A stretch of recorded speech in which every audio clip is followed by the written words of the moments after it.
Welcome back, weary hearts and wandering minds. I'm Lou, and now begins your moment of calm and wonder. Step closer, and let's dive together into this magical experience.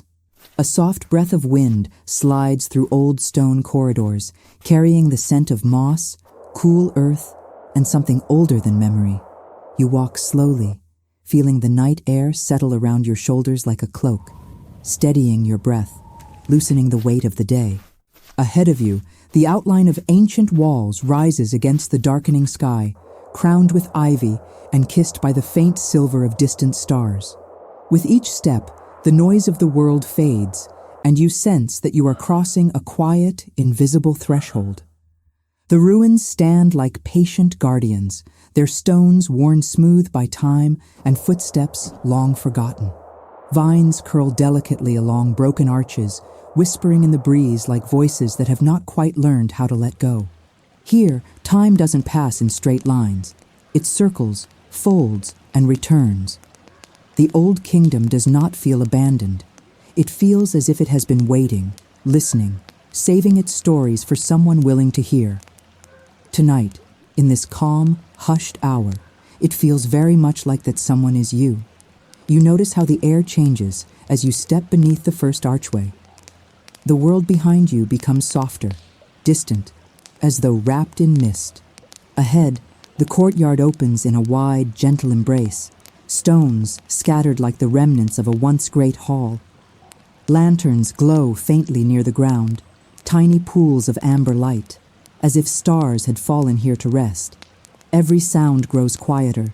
Your footsteps, your breath, even your thoughts begin to move more slowly, as if the night itself is inviting you to simply be. Near the heart of the courtyard, a figure stands waiting. Alfred, the elder prince and mentor, watches the horizon with a stillness that speaks of long study and quiet authority. His cloak catches the pale light, and there is something in his posture that feels both protective and welcoming. Not far from him, Henrique, younger and restless, shifts his weight from one foot to the other, eyes wide and searching. He is not afraid, but he is not entirely at ease.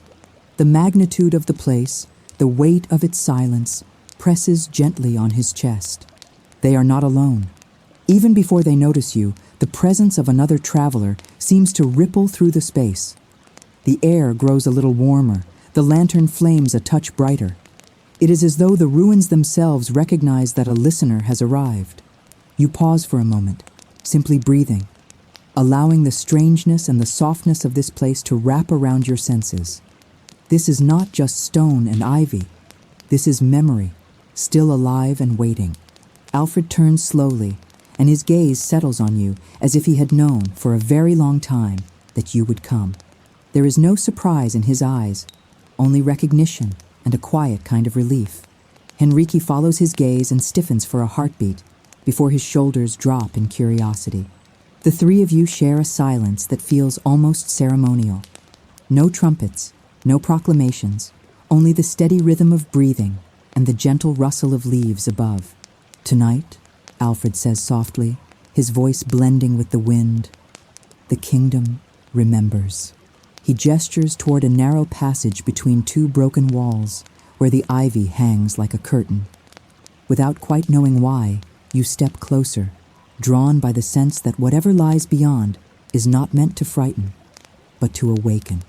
Henrique falls into step beside you, casting quick glances your way, as if seeking reassurance that he is not the only one who feels both small and chosen. The passage opens into a secluded clearing, framed by pillars fractured with age and wrapped in threads of green and gold. Here the air feels different still, thicker, warmer, as if layered with countless breaths and whispered promises.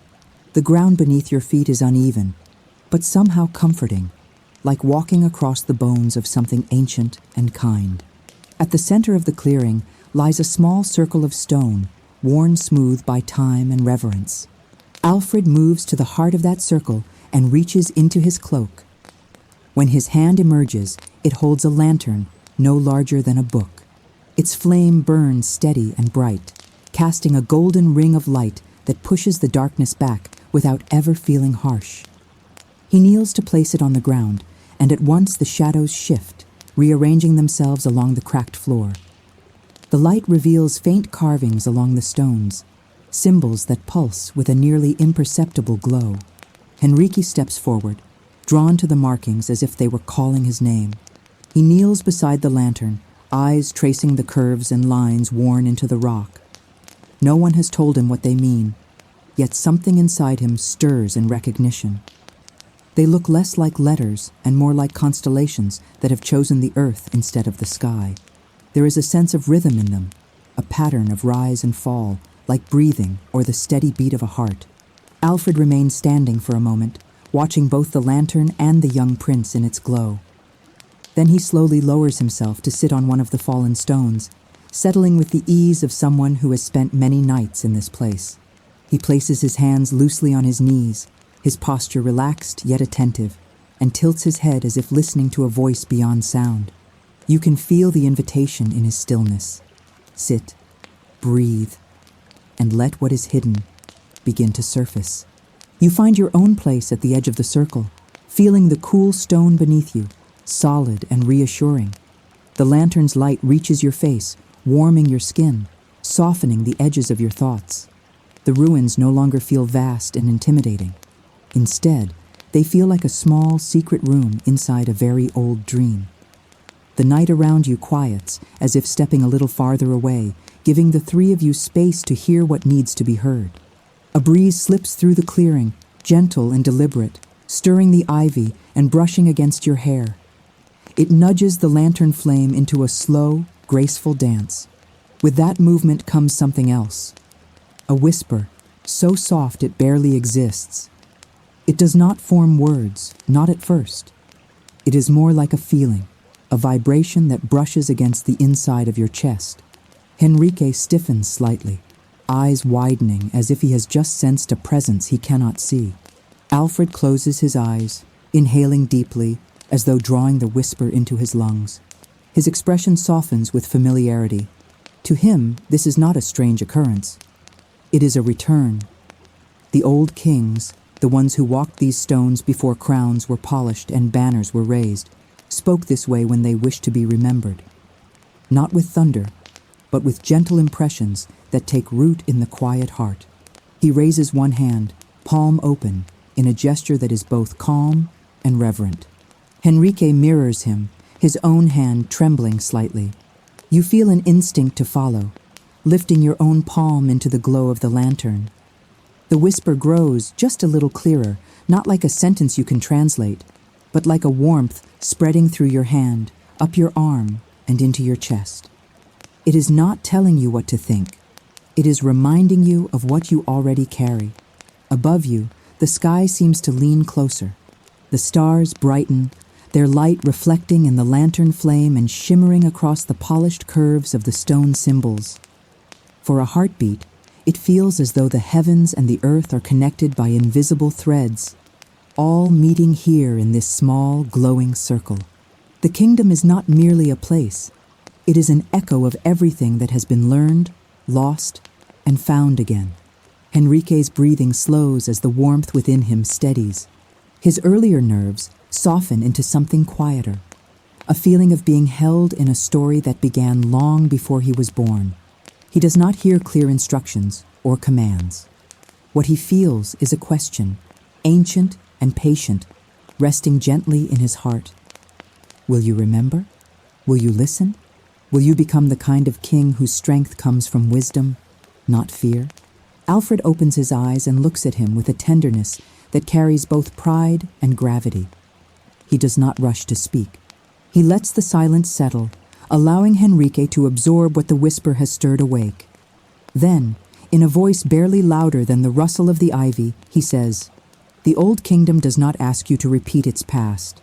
It asks you to understand it, so you may choose differently when your time comes." The words float in the air, simple and quiet, but they land heavily in the center of the circle, like a stone dropped into still water. Henrique swallows hard. his throat tight, as if a piece of him has just shifted into place. He glances at you, and in his eyes you see the reflection of the lantern flame. And something else, a fragile, sincere desire not to fail the story he has stepped into. Around you, the ruins seem to exhale, the breeze softens, the ivy rests. The whisper withdraws to a more distant hum, as though satisfied with this first small step. Nothing spectacular happens. No columns rise, no lightning splits the sky.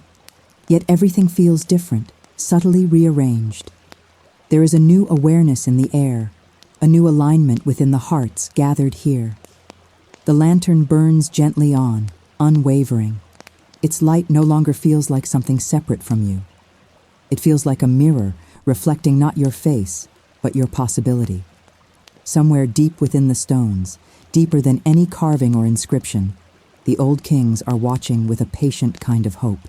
They do not ask for perfection. They ask for willingness, humility, and the courage to remember. The night holds its breath for one last lingering moment, as if sealing this quiet covenant inside itself. Then the wind resumes its soft wandering between the pillars, the stars relax back into their distant stations, and the circle grows peacefully still. The kingdom has not finished speaking. It has only begun to open its heart. A hush settles over the clearing as the lantern's glow steadies, soft and constant, like a promise that refuses to fade. The whisper that had filled the air moments ago softens into a distant hum, weaving itself into the quiet pulse of the night. You breathe slowly, letting the calm sink into your chest, and feel the strange certainty that something is waiting just beyond the edges of perception. The old kingdom is not done with you. It is only pausing, allowing your heart to catch up. Alfred rises from his seat on the fallen stone, the fabric of his cloak shifting like a shadow warmed by moonlight. For a moment, he stands completely still, as if listening to the heartbeat of the earth beneath his feet. Henrique watches him with wide, searching eyes, still absorbing the echo of the whisper that stirred through his spirit. You notice the faint tremor in the young prince's hands, not fear, but the stirring of a truth too big to grasp all at once. The air cools again, brushing gently across your face, guiding your gaze toward a narrow path leading deeper into the ruins. The ivy parts slightly, swaying with a graceful insistence, as though inviting the three of you forward. Alfred lifts his chin, acknowledging the silent summons. "The kingdom calls us to walk," he murmurs, his voice barely rising above the night breeze. Henrique hesitates, then steps closer to you, seeking quiet reassurance in the steady rhythm of your presence. Together, you follow Alfred into the narrow passage. The stone walls curve gently inward, enclosing you in a tunnel of moss, shadow, and soft moonlight filtering through broken arches.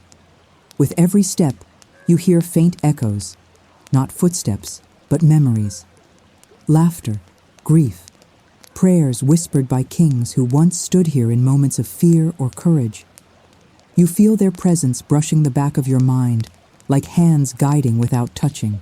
You emerge into another chamber of the ruins, smaller but more intimate.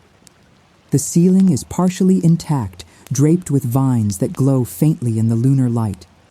At the center lies a shallow pool, perfectly still, reflecting the stars above with impossible clarity. It looks less like water and more like a mirror to another world. Henrique inhales sharply, drawn to the surface as if expecting to see something of himself within it. Alfred moves to the edge of the pool and kneels. When he touches the water with the tip of his finger, ripples spread outward in slow, expanding rings. The image of the sky trembles, breaks, reforms. He motions for Henrique to come closer, and the young prince kneels beside him, gaze fixed on the reflection that now seems to swirl with shapes and shadows. "This pool," Alfred explains quietly, "does not show what you are. It shows what tries to reach you, the memories that want to return to the world, the stories that refuse to be forgotten." His voice feels heavier here, as though weighted with the echoes of countless princes who once listened to the same words. Henrique leans closer, eyes narrowing as the water begins to shimmer with subtle waves of pale gold. You watch as a faint image emerges beneath the surface, a crown carved of branches and light floating gently in the pool as if carried by a slow, ancient tide. Henrique's breath catches, his shoulders stiffening. The image is not clear, not fully formed, but its presence hums through the chamber like a heartbeat. Alfred's gaze softens. "The old kings know you are here," he whispers.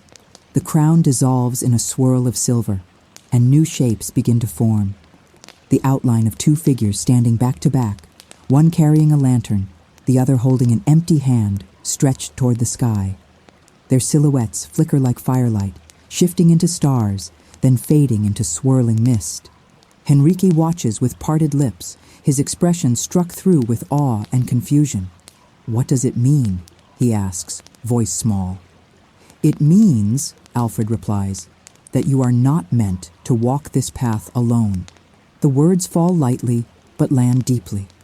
You feel the truth of them settle into your own chest as well, a reminder that even in places forgotten by time, the journey of learning, remembering, and becoming is shared. No prince rises without a witness.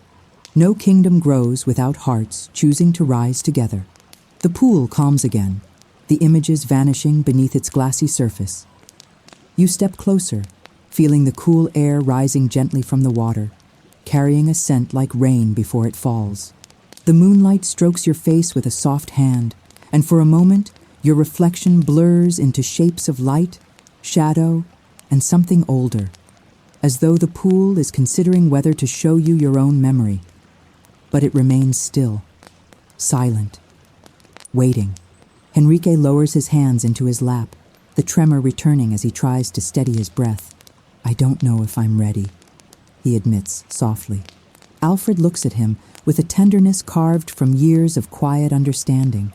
No prince has ever been ready. Readiness is something you build by choosing to walk forward, even when your heart trembles. You feel the weight of those words wrapping gently around your own doubts, warming them, loosening them, transforming them into something softer. The pool reflects the three of you, mentor, apprentice, and traveler, united in a moment that feels suspended outside time. A gust of wind moves through the chamber, stirring the vines above and casting shifting shadows across the water. The ripples shimmer once more, and for a heartbeat, you think you see a doorway beneath the surface. An archway hung with starlight, inviting yet distant. But just as you lean forward to focus, the image fades like breath dissolving into night air. Henrique rises slowly, his gaze still fixed on the pool, as if reluctant to leave the truth it holds. Alfred stands beside him, resting a steady hand on his shoulder. "The kingdom has only shown the beginning," he says quietly. "The rest will unfold when your heart is ready to hear." You step back from the water, and the chamber seems to exhale once more, as though grateful that its secrets were touched with reverence. The moonlight shifts, casting a soft path toward a second archway draped with ivy. Alfred gestures toward it, silently inviting you and Henrique to follow. The journey continues, deeper into memory, deeper into awakening, deeper into the heart of a kingdom that has been waiting a very long time for someone to remember its name. You take one last look at the pool, feeling a faint warmth rise in your chest, the kind that lingers when a story chooses you. Then you turn, stepping toward the path of silver light, the whisper of the old kings brushing against your thoughts once more, like a gentle promise of what is still to come. The night deepens as you follow Alfred and Henrique through the ivy-draped archway, the lantern's glow stretching long, soft shadows along the stone path. The air is cooler here, touched by the crisp breath of distant hills, and each step feels like treading deeper into the memory of a kingdom that refuses to fade. You sense the quiet rhythm of the ruins beneath your feet, as though the very ground is humming an old lullaby meant only for wandering souls. Henrique walks a little ahead this time, shoulders squared, though the uncertainty still flickers in the corners of his eyes. Something in him has shifted since the vision in the pool. Not confidence, not yet, but a kind of listening. A willingness to be shaped by what the kingdom reveals. Alfred watches him with quiet pride, his steps measured, his gaze steady on the path, as though he knows exactly where the night intends to lead you all. The passage opens into a vast hall, its roof long fallen, allowing starlight to pour in like a silver river. Fragments of broken pillars rise from the ground in irregular patterns, forming what might once have been the skeleton of a great throne room. Now, it feels softer, almost sacred, a place where time speaks in hushes and threads of wind weave through the air like ghostly tapestries. The ruins glow faintly under the moon, shimmering with the quiet dignity of something that once carried the weight of destiny. Alfred pauses at the threshold, as if greeting an old friend. Henrique steps inside, and the hall seems to brighten just slightly, embracing his presence. You feel it too. A subtle warmth spreading across your chest, a recognition that this place remembers more than history. It remembers hearts. It remembers intentions. It remembers the shape of courage before it is fully formed. Henrique approaches one of the fallen pillars and runs his fingers along the carved patterns etched into its cracked surface. Swirling lines flow like rivers of stone, merging into shapes that resemble roots, wings, and rising suns. He traces them with the tip of his finger, eyes softening as though each curve whispers something only he can hear. The carvings feel alive beneath his touch, vibrating faintly with a memory waiting to be awakened. Alfred kneels beside a fragment of the old floor mosaic, a circular pattern barely visible beneath dust and creeping vines. With a slow breath, he brushes a portion of it clean.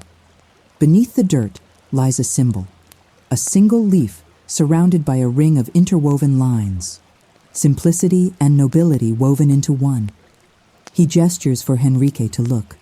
This, Alfred says softly, is the mark of listening.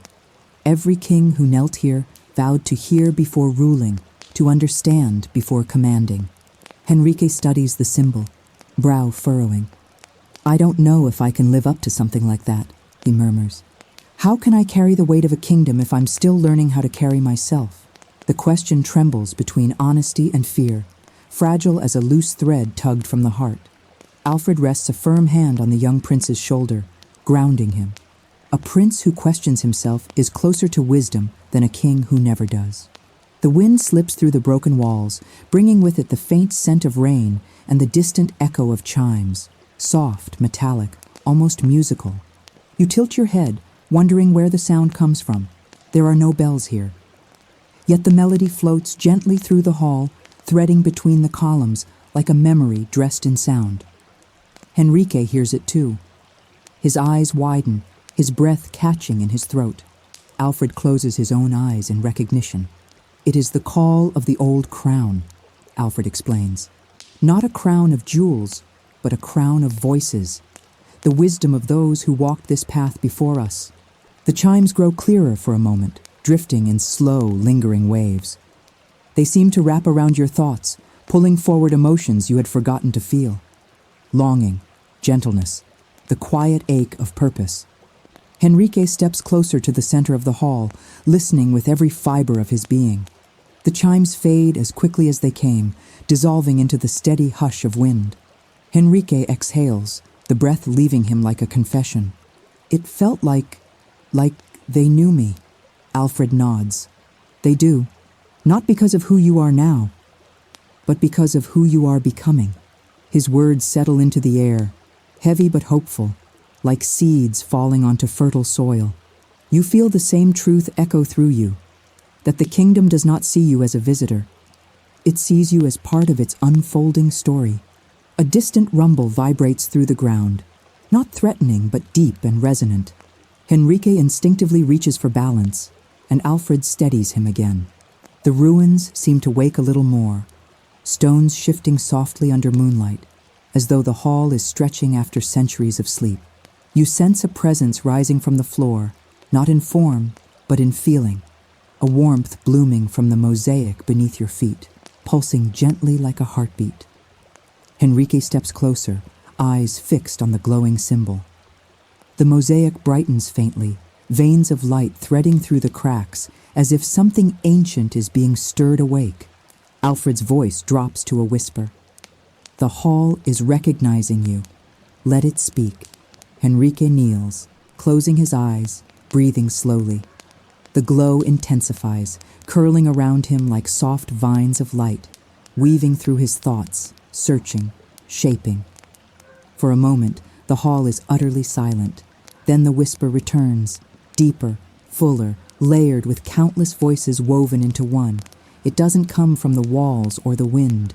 It rises from the mosaic itself, vibrating through the stone and into Henrique's hands. His breath trembles. His shoulders tighten. The light pulses once, twice, growing warmer, then fades into stillness. Henrique opens his eyes, a single tear slipping down his cheek, not from sorrow, but from the weight of feeling seen. He lifts his gaze to Alfred, voice barely a breath. They asked me to remember. Alfred nods slowly. That is the first lesson of a king. Memory is not what you recall. It is what you carry forward. You watch the young prince rise, steadier than before, as if something within him has shifted from shadow into light. The hall quiets again, the ruins settling back into their gentle slumber.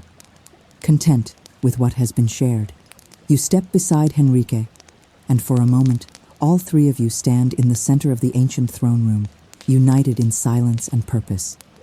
The air grows warmer, the stars overhead appearing brighter than moments before. The kingdom has spoken through whispers, chimes, and light. The moon hangs higher now, casting a softer glow across the ruins as you, Alfred, and Henrique step out of the great hall. The night feels warmer than before, as if the kingdom itself has drawn closer, watching, listening, waiting. The air hums gently around you, and each breath fills your chest with a calm that feels both ancient and new. Henrique walks with slower steps, thoughtful, as though the echo of the whisper still moves within him. A narrow staircase carved into the stone leads upward, winding along the outer wall of the old throne room. Ivy drapes over the edges like curtains of green silk, brushing your shoulders as you climb. The scent of damp earth rises with every step, grounding you, reminding you that even memories buried deep in time still hold life. Alfred ascends ahead, his stride steady, lantern raised just enough to guide your feet without disturbing the quiet majesty of the night. At the top of the stairs, the path opens into a wide terrace overlooking the valley. The scene steals your breath. Rolling hills stretch into the distance, touched by moonlight so soft it feels like a blessing. Far below, the forest sways in slow waves, and the distant river glimmers like a strip of molten silver. The wind here is calm, almost reverent, as though this height was once meant only for those who sought clarity. Henrique approaches the stone railing and rests both hands on its cool surface. His eyes widen with something like awe or longing. I didn't know the kingdom looked like this, he whispers. Alfred steps beside him. Most never see it from this height. Only those who wish to understand what they are meant to protect. The words weave through the air like threads of light, settling gently on Henrique's shoulders. You notice faint carvings along the terrace wall, spirals, tiny stars, and shapes resembling seeds. Each symbol is worn smooth by centuries of wind and perhaps countless hands. Henrique traces one of them with his thumb, the stone cool beneath his touch. He doesn't ask what they mean. He seems to understand already. These marks are reminders of beginnings, of the quiet places where wisdom takes root long before it blooms. A soft glow appears at the far end of the terrace. Not lantern light, not moonlight. Something else. Something pulsing faintly, like the ember of a long sleeping fire. Alfred turns toward it, his expression shifting into something between recognition and reverence. Henrique tenses slightly, not out of fear, but in response to the shift in the air, a silence deeper and more intentional settling around you. The glow reveals itself slowly, like a secret remembering how to become visible. It forms a delicate arc in the air, suspended above the stone floor. Not a solid door, not exactly light, but a shimmer, a suggestion of a threshold. The air within the arc ripples like heat rising from sunlit earth, though the night around you remains cool. Henrique steps closer, eyes narrowing. What is it? he asks, voice barely above a breath. Alfred approaches the ark with practiced calm. A gate of echoes, he says softly. It appears only when the kingdom believes someone is ready to receive what cannot be spoken in words. He rests a hand near the edge of the shimmering curve, though he does not touch it. It shows truth, direction, memory that hasn't yet taken shape. Henrique's throat bobs as he swallows. Will it show me what kind of king I'm meant to be? Alfred shakes his head gently. It won't show you who you will become, only what you must understand to move toward it. Truth without guidance becomes burden. This gate offers guidance. The shimmer brightens for a moment, pulsing softly like a heartbeat. Henrique hesitates, then looks at you, and something in your presence steadies him, reminding him that he is not facing this alone. He steps into the arc of light. The terrace grows still. The wind stops. Even the distant river seems to quiet. Before Henrique stands a vision, faint, shifting, woven from pale gold and blue. Not an image of a throne, not a crown, but a memory of the kingdom itself. You catch glimpses of trees with leaves like silver flames, of rivers flowing backward through time, of voices singing in harmony with the wind.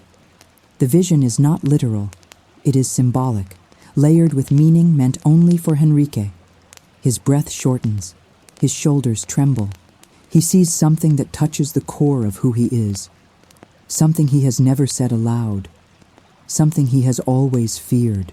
You cannot see it clearly, but you feel the weight of it in the air, a ripple of vulnerability passing through the terrace like a silent tide.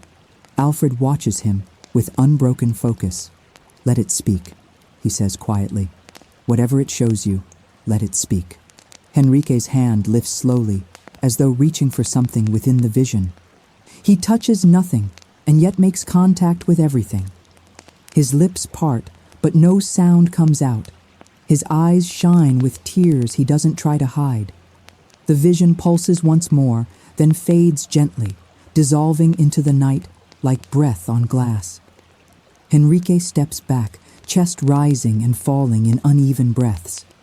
He wipes his face with the back of his hand, then looks at Alfred, and then at you, with a mixture of fear, wonder, and determination. It didn't show me what to do, he says softly. It showed me what I've been carrying, what I've been avoiding. Alfred nods. Wisdom begins there. A long silence stretches across the terrace, gentle and accepting. Henrique's breathing steadies. The wind returns, brushing your faces like a blessing. Below, the valley glows with moonlit peace. Above, the stars scatter like seeds waiting to root. Henrique lifts his chin, a new steadiness forming in his expression. I'm ready to keep going, he says. And the kingdom, in its quiet, ancient way, seems to approve. The terrace settles into silence as Henrique takes one last steadying breath. The glow from the gate of echoes fades completely, leaving only moonlight draped across the stones like a soft silver veil. The night feels gentler now, as though the kingdom itself has exhaled with relief, acknowledging the young prince's courage. Alfred lowers the lantern, the flame flickering in slow, calm pulses that match the rhythm of your own heartbeat. A narrow corridor stretches beyond the terrace, leading toward a higher part of the ruins. Alfred begins walking, his pace unhurried, as though he knows the night still has many truths to reveal. Henrique follows, shoulders more grounded, steps more certain than before. You walk alongside him, sensing the faint warmth still lingering around his chest, the afterglow of a revelation that touched him in a place deeper than words. The corridor opens into an ancient garden, overgrown but breathtaking under the moonlight. Tall stone arches embrace flowering vines that glow faintly, petals shimmering like tiny pieces of starlight. Trees with twisting trunks cast soft shadows across the ground, and patches of wild grass stir gently in the night breeze. This place feels alive, not in the way a forest is alive, but in the way a memory breathes. The garden carries a quiet pulse, a beating heart beneath the soil. Henrique pauses at the threshold, his eyes widening. "I've never seen this part of the ruins," he whispers. Alfred smiles faintly. "Most haven't. It only reveals itself when the kingdom believes someone is ready to enter. You feel that truth sink into your skin, warm and electrifying. The garden is not simply discovered, it is granted. You step into the soft earth, and the fragrance of night-blooming flowers fills the air. Their scent is delicate but rich, like stories whispered between petals. Moonlight scatters across the leaves, making them glow with a pale, otherworldly hue. Henrique brushes his fingers along a cluster of blossoms, their petals lifting slightly as though greeting him. For a moment, he smiles with a tenderness that feels fresh on his face, as if some piece of his childhood has stirred awake. Alfred leads you to the center of the garden, where a circular clearing lies open beneath the sky. There, half buried in vines and moss, stands a stone bench carved with the shapes of wings. Its back curves like open feathers, elegant despite the wear of centuries. Henrique approaches it slowly, drawn by the feeling that surrounds it, a feeling of protection, remembrance, and unwavering loyalty. "This is the seat of guardians," Alfred explains quietly. "Every prince who sought wisdom came here to listen. Not to the past, not to the future, but to the truth that rises from within when the world grows quiet." Henrique sits slowly, almost reverently, as though afraid to disturb the air around him. The stone is cool beneath him, but comforting, like a hand resting between his shoulder blades. As he settles into the seat, the garden responds. The vines rustle. The flowers tilt their heads toward him. A faint glow ripples across the ground, not bright enough to startle, but warm enough to soothe. You feel the shift too. A soft wave of energy that passes through the garden like a breath. Alfred steps back, giving space for what is about to unfold. Henrique closes his eyes. His breathing slows. The night gathers around him, holding him gently. You watch his face soften, tension releasing from his brow, his jaw, his shoulders. He is not asleep. He is listening. Listening deeply. Listening in a way few hearts ever learn to. Moments pass in silence. Then a whisper rises, not from the ruins, not from the wind, but from the very soil beneath your feet. It hums through the garden like a distant lullaby, woven from fragments of emotion rather than sound. Henrique's breath catches. He leans forward slightly, eyes still closed, as though he recognizes the tone. Alfred watches with quiet reverence, his lantern dimming to a soft gold that does not intrude. The whisper grows clearer, forming the faint shape of words beneath the surface of Henrique's thoughts. You cannot hear them, but you feel their weight, their tenderness, their truth. Henrique's fingers tighten slightly on the bench. His lips part. Tears slip down his cheeks with quiet grace, not from pain, but from understanding. He opens his eyes slowly, shimmering with the remnants of emotion. Alfred steps closer but does not speak. Henrique lifts his gaze to him with a vulnerability that feels sacred. "They didn't tell me what to change," he whispers. "They reminded me of what I already carry." Alfred nods. "Wisdom begins with remembering who you are." Henrique wipes his tears with the back of his hand, but the softness in his expression remains. He looks around the garden as though seeing it differently now, not as ruins, but as a living testament to every prince who came before him, each one learning to listen to the quiet truths of their own hearts. The night breeze returns, rustling the leaves, as though approving. Henrique rises from the seat of guardians, his posture straighter, gentler, more assured. You sense the shift in him, subtle but profound. The kingdom has touched something inside him that words could never reach. And in your chest, a warmth blooms too, as though the garden has whispered to you as well, in its own quiet way. The path ahead glows faintly beneath the moonlight. The path leaving the garden curves gently along a ridge of stone, guiding you, Alfred, and Henrique toward a higher rise in the ruins. The night feels even quieter now, as though the garden's whisper has softened everything around you. The air carries a faint sweetness, the lingering scent of night blossoms clinging to your clothes. and each step seems to echo with a new steadiness in Henrique's stride. Something in him has deepened. Moonlight spills across the stones in long silver ribbons, lighting the way without need for lantern or flame.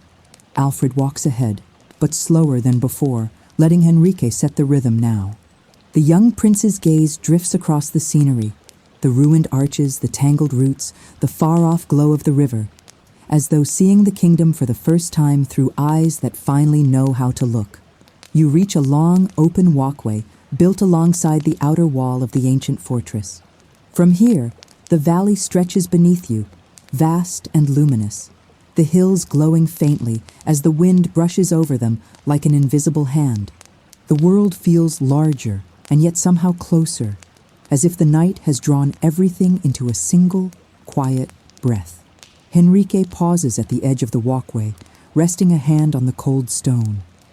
His eyes follow the curves of the land below, moving from the gentle rise of the hills to the distant clusters of light where small villages still sleep. All of this, he murmurs. I didn't realize how alive it feels at night. Alfred stands beside him. Most of a kingdom's life happens in silence. You learn its heart through the quiet, not the noise. A shadow shifts above you, not threatening but soft, sweeping across the moon in a graceful arc. When you lift your eyes, you see them, ancient runes carved along the long beam overhead, glowing faintly with light that pulses like a slow heartbeat. Henrique steps beneath the beam, his breath catching. The runes are not like those in the stone pool or the throne hall. These move, they ripple like ink drifting across water. As Henrique watches, one of the runes brightens and separates from the beam, drifting downward in a trail of shimmering light. It hangs before him, weightless, pulsing faintly in gold and blue. Alfred watches without surprise. This is the rune of echoed paths, he explains softly. It appears only when someone's heart has reached a crossroads. The rune hovers closer to Henrique, as if examining him.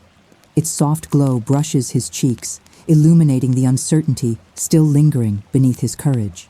You feel something in the air change, a stirring, a tightening, a gentle pressure that makes the moment feel suspended between breaths. Henrique lifts a hand, hesitant but curious, and the rune drifts into his palm with the softness of a falling feather. The moment he touches it, the walkway disappears. Not in a violent rush, but in a gentle melting, like paper dissolving in water. The stone beneath your feet remains, but the valley around you shifts into a sea of light. Shapes rise from it, memories, possibilities, echoes of steps not yet taken. Henrique gasps, but the fear that flashes through his eyes is brief, softened by the undeniable warmth surrounding him. The rune rests against his palm, glowing brighter, as though guiding him through the vision. He sees himself, not as a king, not as a ruler, but as a boy standing at the edge of a river, skipping stones into the water, laughing with someone he once loved. The memory blurs, shifting into another. Him watching Alfred from a doorway, too afraid to ask the questions he carried. Then another. His reflection on a shield, distorted, showing him not as he is, but as he fears to be, unable, unsteady, not enough. Henrique's breath trembles. The rune tightens its glow, not painful, but firm, like a hand holding another through a difficult truth. The visions soften into threads of light that weave themselves around his shoulders and chest. Alfred steps closer, his voice low, steady, warm. The path of a king doesn't begin with power, he says. It begins with understanding the shadows you carry. The light shifts again, and this time the vision shows Henrique standing tall among the ruins, older, wiser, calm, not wearing a crown, but radiating the quiet strength of someone who has learned to listen deeply. Henrique's eyes widen with disbelief. That can't be me, he whispers. Alfred's voice comes gently, almost like a father speaking to a frightened child.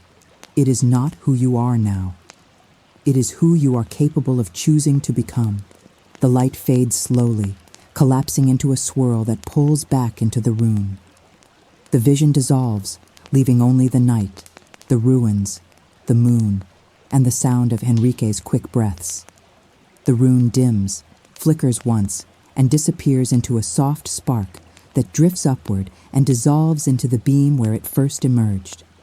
Henrique lowers his hand. The walkway returns fully beneath your feet.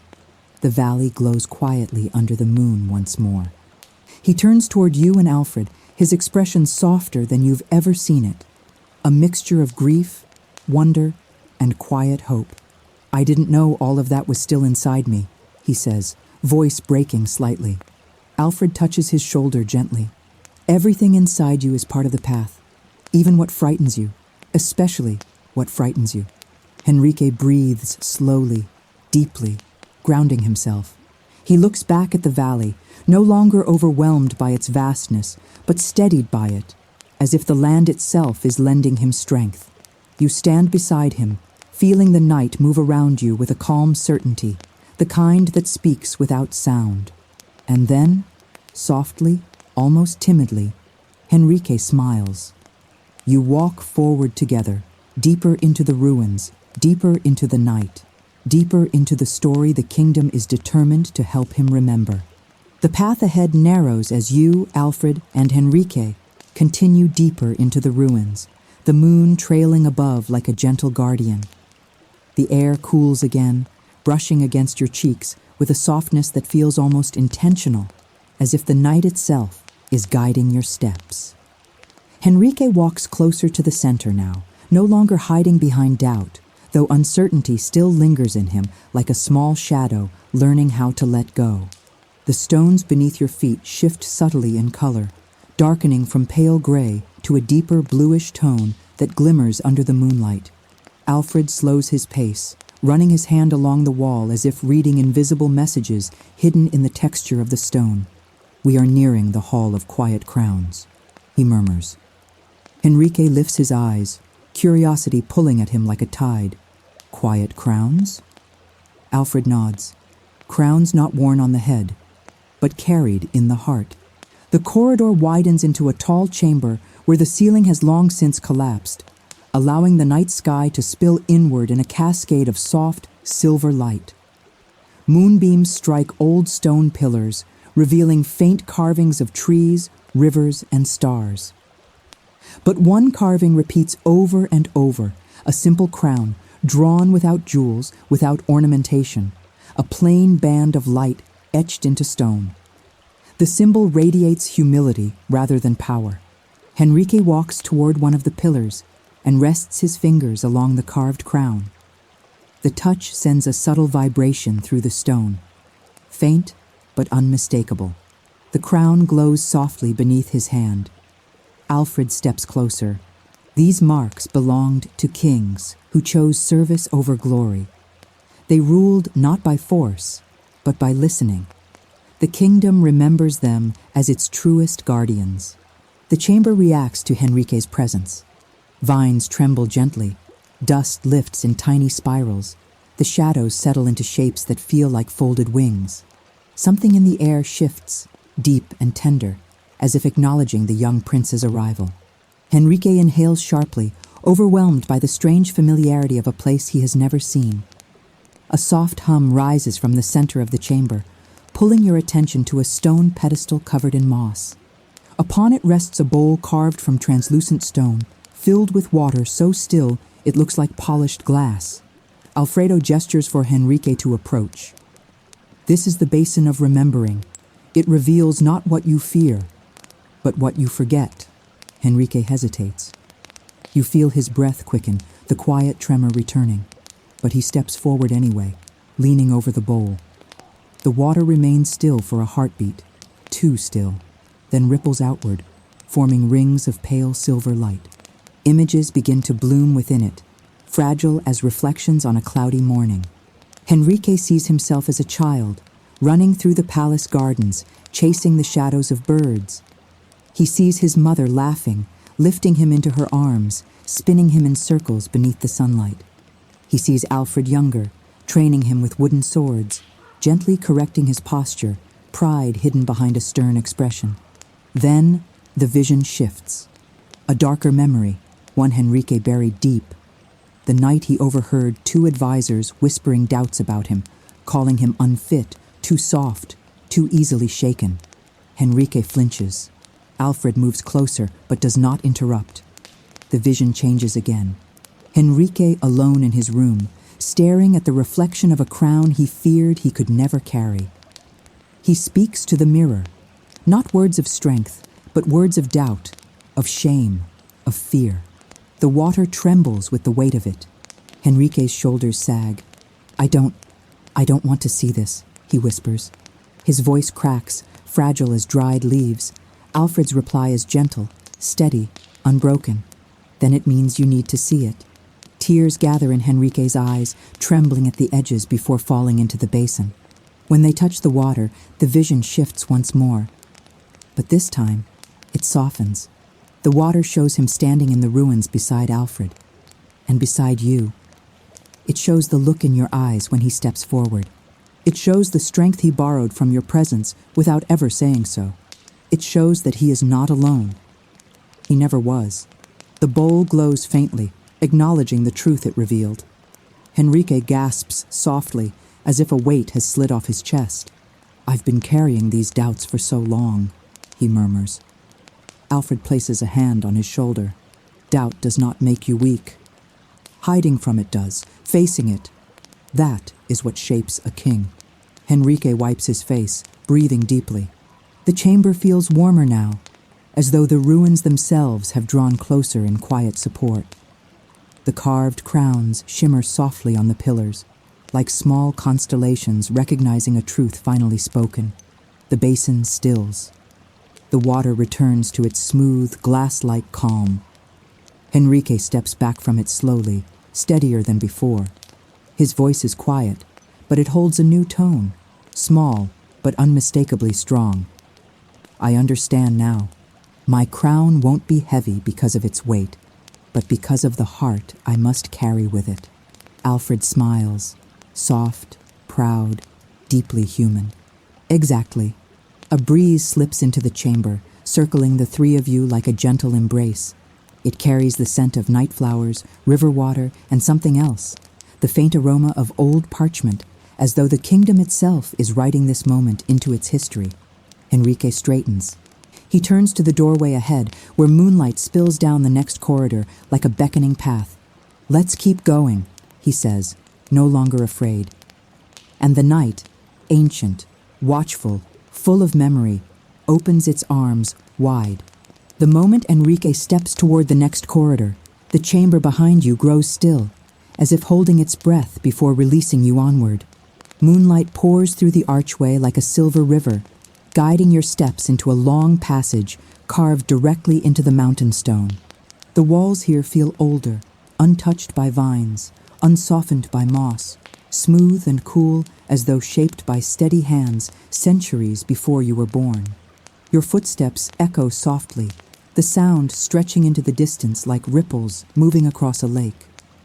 Henrique walks between you and Alfred, his pace measured, his shoulders squared but relaxed. There is something different in the way he moves now.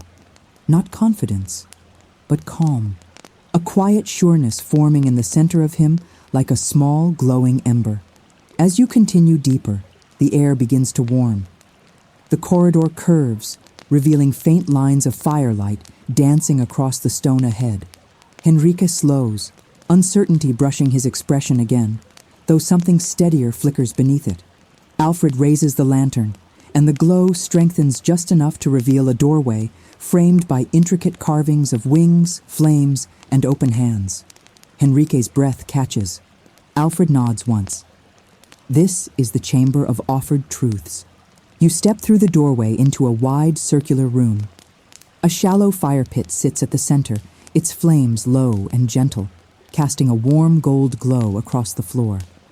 But this is no ordinary fire. The flames rise in slow, rhythmic motions, bending like dancers responding to a silent melody. They do not crackle or hiss. They breathe, soft, steady, patient. Around the room are small stone pedestals, each holding an object. A feather, a broken sword, a bowl of seeds, a smooth stone, a single candle. They are simple things, but each feels weighted with meaning, as though they once belonged to those who came here searching for truth. Henrique steps toward one of the pedestals, his eyes fixed on the feather. He reaches out to touch it, and the moment his fingers graze its surface, the fire in the center expands, not violently, but in a slow, sweeping wave that fills the room with soft light. The flames project images into the air, woven from golden smoke. A young king lifting a fallen soldier, a queen washing the feet of the weary, a prince laying aside his crown to comfort a grieving child. Acts of humility, acts of service, acts of quiet strength. The images dissolve, and the fire settles again. Henrique lowers his hand from the feather, overwhelmed by what he saw. "Why show me this?" he asks, voice fragile. Alfred answers quietly, "Because a king is not shaped by what he receives, Henrique. He is shaped by what he offers." Henrique turns slowly, scanning the pedestals again. He approaches the broken sword next. The fire breathes once more and rises. This time, it shows the image of a warrior refusing to strike an enemy who has already fallen. Another who shields a child with his own body. A leader who chooses peace even at the cost of his pride. The sword glows faintly as though stirred by the memory of every hand that once wielded it, then lays quiet again. Henrique remains still, eyes trembling with the weight of what he has witnessed. His voice is barely a whisper. Courage isn't always in the fight. Alfred nods. Often, it is in the restraint. Henrique turns toward the bowl of seeds on the next pedestal. He hesitates, then touches the rim.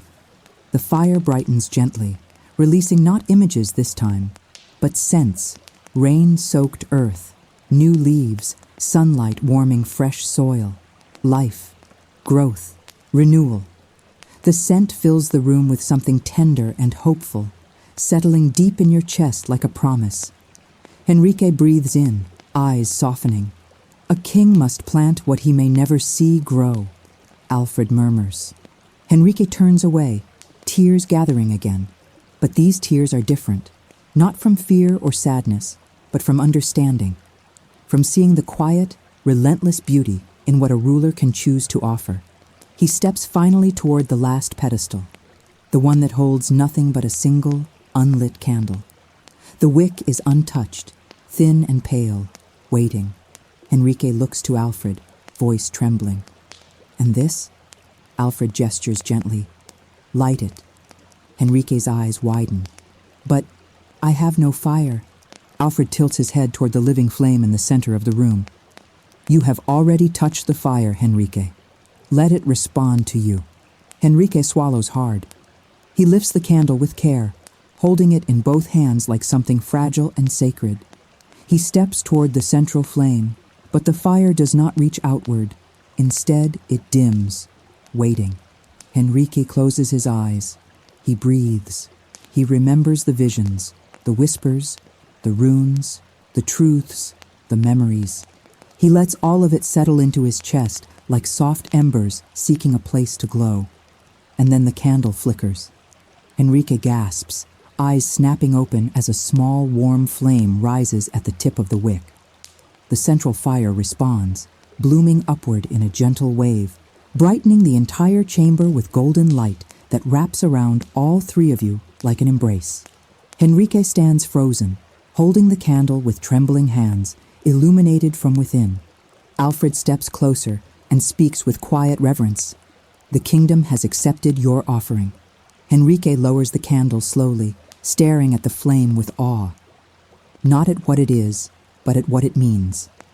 At what it says about him. The chamber grows still again. The fire settles. The warmth softens into something calm and steady. Henrique turns toward you, and in his eyes you see something new, something that wasn't there before. Not certainty, not power, presence. A strength that is quiet, but real. The candle flame sways gently as he breathes, and the night, ancient and watchful, waits for the next step of his becoming. The chamber of living fire grows dimmer as you, Alfred, and Henrique step back into the cool night air. The moon hangs lower now, swollen and luminous, casting a silvery path across the stones ahead. There is a softness to the world, a slower rhythm, a deeper breath, as though the kingdom has entered a state of quiet reflection after receiving Henrique's offering. Henrique still holds the candle cupped in both hands. Its flame burns steady and warm, untouched by the night breeze. It seems to pulse in harmony with his heartbeat, glowing brighter whenever his resolve settles, dimming slightly when doubt flickers inside him. Alfred watches him with a tenderness he doesn't try to hide. "The candle will guide what you allow it to," Alfred murmurs. "It reflects not your strength, but your truth." Henrique nods, his gaze fixed on the small flame, as though memorizing its movements. The corridor ahead winds deeper into the upper ruins, its stones shaped by hands from a time so distant the air still holds echoes of their presence. You walk beside Henrique, keeping step with the quiet determination forming inside him. The path curves, opening into a wide platform suspended above the valley. 4 tall pillars rise at the corners, each carved with swirling patterns that resemble climbing vines and drifting feathers. The moonlight bends strangely here, as if being drawn to the center of the platform by an unseen force. Henrique hesitates at the threshold, the flame in his candle flickering in response. "This is—" he swallows, unsure. Alfred finishes for him. "The Forum of Echoing Hearts." Henrique steps slowly onto the platform. The moment his foot touches the stone, a soft hum vibrates through the floor, gentle at first, then growing into a low, melodic resonance. It is not frightening. It is alive. A heartbeat beneath the stone, a memory stirring. You feel the shift too, a calm warmth rising from the ground into your legs, stomach, chest. The night wind quiets, the stars seem to draw nearer, and something ancient and attentive awakens in the air. Henrique clutches the candle a little tighter. Alfred speaks softly behind him. "Every king, before wearing a crown of gold, must face the crown within. This place reveals not your memories, but your echoes." Henrique turns slowly. "My echoes?" Alfred nods. "The parts of you that linger after your choices, the traces you leave behind in the world, the truths that ripple outward long after a moment has passed." Henrique's breath quickens. The platform responds. A faint shimmer rises from the center, swirling upward in thin threads of mist. They curl around Henrique, gentle and curious, like fingers woven from moonlight. The flame in his candle brightens, matching the rhythm of the swirling mist. Then the first echo appears. A soft projection forms before Henrique, a vision shaped not from memory, but feeling. You see a younger Henrique speaking sharply to a friend during training, frustration carving tight lines across his face. In the vision, the friend flinches, not from anger, but from disappointment. The moment is small, forgettable, yet here, it grows heavy with meaning. Henrique's shoulders drop. "I didn't know I hurt him." The echo dissolves. Another takes its place. Henrique as a child, refusing help from another boy who was struggling to climb a low wall, claiming he must manage alone. Little Henrique doesn't notice the disappointment in the boy's eyes. But here, in the echo, it appears clearly, a quiet longing for kindness that never came. Henrique's voice breaks. "I didn't mean—" The mist pulses warmly, as if reassuring him that understanding is the purpose, not punishment. A third echo rises, older now, showing Henrique offering his cloak to a frightened stable boy during a storm. A gesture so simple he likely forgot it. But in the echo, the boy looks up at him with wide, astonished eyes, as though receiving a treasure. Henrique gasps softly, I didn't know it mattered that much." Another echo, Henrique stepping between a servant and an angry nobleman, quiet but firm, shielding the servant with nothing but presence. The servant later whispers gratitude into the wind when Henrique is gone. Then another. Henrique leaving a feast early to comfort a dog terrified by fireworks. Then another. Henrique taking the blame for a mistake he did not make to protect someone who feared the consequences. The echoes ripple faster now, swirling around him in a gentle, glowing storm. Some painful, some beautiful, each one showing him the truth Alfred spoke earlier. A king is shaped not by grand acts, but by the small ones that echo far beyond a single moment. Henrique trembles. Tears slip silently down his cheeks. The candle flame sways with his breath, but never goes out. The echoes finally slow, gathering into one last vision. This one is soft. It shows Enrique standing here, tonight, holding the candle, facing his truth, choosing to walk forward despite fear. The echo glows brighter than the others, pulsing gently like a heartbeat. Enrique stares at it, stunned. This is me? Alfred steps to his side. This is who you are becoming. This is the echo you leave when you choose courage. The echo dissolves in a shower of light that drifts toward Henrique, settling around him like falling petals. The candle flame brightens, steady and warm. Henrique exhales slowly, a long, deep breath that seems to release years of doubt. He lifts his chin, eyes shimmering with clarity and tenderness. "I want to leave echoes that matter," he whispers. Alfred smiles. "Then you already have." You step beside Henrique, feeling the warmth of his quiet resolve, the gentle glow of the kingdom's approval humming through the air. The platform falls silent again, but the silence feels full of acceptance, of recognition, of quiet triumph. Henrique wipes his face, steadies the candle, and turns toward the next passage. "Let's continue," he says.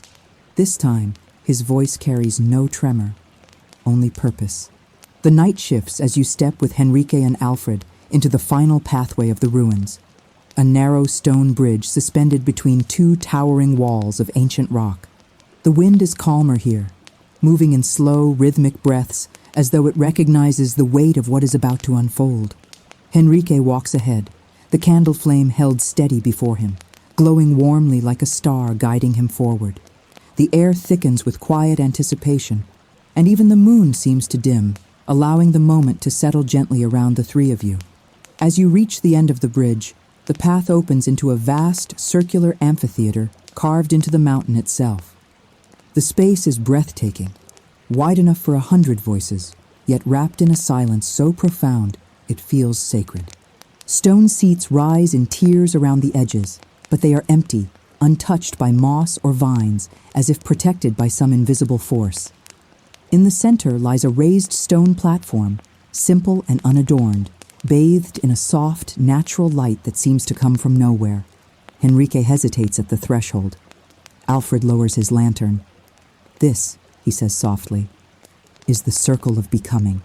The words hang in the air like a low chime, resonant and tender. Henrique steps inside, and the amphitheater responds immediately. A soft hum rises from the stones beneath your feet, the same hum you felt earlier, but fuller now, more complete. The sound moves through the space like a pulse, slow and steady, matching the beating of Henrique's heart. The candle flame brightens, stretching upward in a slender line of gold. You feel the presence of the old kingdom settle around you, not as memories this time, but as witnesses, unseen, but undeniably there. The amphitheater feels full, not of people, but of the wisdom of centuries, sitting quietly in the seats carved from stone. Henrique approaches the platform and stands upon its center. His breath catches slightly, but he does not step back. He closes his eyes, holding the candle close to his chest. Alfred stands just beyond the edge of the platform, his posture steady, hands clasped in silent support. You stand beside him, the night wrapping gently around your shoulders. Then the hum deepens. The ground beneath the platform glows with a faint circle of light, forming a perfect ring around Henrique. The air thickens, warm and bright, swirling softly around him like a cloak woven from moonlight. Henrique's eyes flutter open, not in fear, but in wonder. From the ring of light rises a soft mist, golden and shimmering, curling upward in delicate spirals. It gathers around Henrique, forming shapes that shift between light and shadow, not memories, not echoes, but possibilities. futures, choices, versions of himself shaped by the decisions he will make. One shape shows him standing before a crowd, speaking with a calm that radiates peace. Another shows him offering counsel to a frightened child. Another shows him kneeling beside a wounded soldier, hands steady as he offers comfort. Another shows him in quiet solitude, studying ancient scrolls beneath candlelight. Each shape glows with its own kind of beauty, its own truth. Enrique watches them with trembling breath. "I don't understand," he whispers. "Are these who I might become?" Alfred steps closer. Not might, can. The future is not fixed. It is shaped by the heart that chooses. The mist shifts again, forming a darker silhouette. Enrique standing with his back turned, weighed down by fear, burdened by doubt, isolated not by circumstance but by retreat. Enrique's throat tightens. He looks away. Alfred's voice remains steady. "You carry light, Enrique, but shadows will always offer themselves. Becoming a king means choosing, again and again, which part of yourself will lead." The mist swirls, dissolving into a soft wave of golden particles that drift into the sky like fireflies. The circle beneath Enrique brightens. The hum intensifies, wrapping around him, through him, into the candle he still holds. The flame shifts, no longer gold, but white, bright, pure, steady. Enrique gasps as the light lifts from the wick, rising in a slow arc. The flame hovers above his head, not as a crown of jewels, but as a small halo of living fire. Gentle, warm, and deeply symbolic. It casts a soft glow over his face, and in that glow you see him clearly. Not the frightened boy who doubted himself, not the uncertain prince afraid of expectations, not the child shaped by whispered criticisms, but the young man he has been becoming all along, tender-hearted, courageous, listening, willing. The flame remains suspended for a moment, then lowers gently, settling back onto the candle with quiet grace. Enrique's eyes fill with tears, but this time he does not hide them. He wipes nothing away. He lets the warmth move through him, into him, anchoring something soft and strong in his center. Alfred steps onto the platform, approaching him slowly. "A crown is not something you wear," he says. "It is something you carry. Here." He touches his chest. And here. He touches Enrique's temple. Enrique nods slowly, breathing with calm intention. "I want to lead with listening," he whispers, "with courage, with kindness, with truth." Alfred smiles, eyes shining with pride. "Then you already walk the path of a true king." The hum fades. The light softens. The amphitheater grows still. Enrique steps down from the platform, candle in hand, flame steady, posture tall but gentle. He looks at you, truly looks, gratitude softening every feature. "Thank you," he says quietly, "for walking with me." The night air shifts, warm and alive, as though the kingdom itself acknowledges the transformation it has witnessed. The journey is complete, but the becoming has only begun.